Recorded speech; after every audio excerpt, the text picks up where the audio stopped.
இன்றைக்கி வந்து பார்த்திங்கன்னா ஏர்லி மார்னிங் ஒரு 4:00 போலலாம் எந்திரிச்சாச்சு. ஏன்னா சித்திரக்கனி பார்க்குறதுக்காக. ஸோ எல்லாத்துக்கும் இனிய தமிழ் புத்தாண்டு நல்வாழ்த்துக்கள், விஷு ஆசம்சைகள். ஸோ கனியெல்லாம் வந்து பார்த்திங்கன்னா எல்லோரும் பார்த்துட்டு அப்பாட்டிருந்து ஃபஸ்ட்டு கலெக்ஷன் எல்லாம் வாங்கிட்டு அதுக்கப்புறமா பட்டாசு வந்து வெடிக்க போயாச்சு. ஃபஸ்ட்டு வந்து பார்த்திங்கன்னா அம்மா பாம்பு வச்சு ஆரம்பித்து விட்டாங்க. வைக்கும்போதே பயந்துட்டு வச்சிட்ருந்தாங்க. ரொம்ப ஃபன்னாக இருந்தது. அதுக்கப்புறம் அப்படி ஒரு வெடியாக வச்சிட்ருந்தோம். சரவெடியெல்லாம் வெடித்ததுக்கப்புறமா சின்ன சின்ன வெடிகள்லாம் வெடிச்சிட்ருந்தோம்.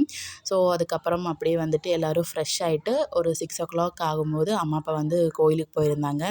நான் வந்து பார்த்திங்கன்னா இந்த கனியில் வச்சுருந்த ஃப்ரூட்ஸ் வந்துட்டு எடுத்து சாப்பிட வேண்டிய வேலை தான் இனி. ஸோ ஃபஸ்ட்டு வந்து பார்த்திங்கன்னா கிரேப்ஸ் வந்து இருந்துச்சு. அது போய் கழுகிட்டு வந்துட்டு சாப்பிட்ருந்தேன். அம்மா வந்து நல்லா செட்டு சாரியெல்லாம் கட்டி கோயிலுக்கு போகிறதுக்காக ரெடியாக உட்காண்ட்ருந்தாங்க. அப்பா கூட கோயிலுக்கு போயிட்டு வந்ததுக்கப்புறமா தான் நான் கோயிலுக்கு போனேன்.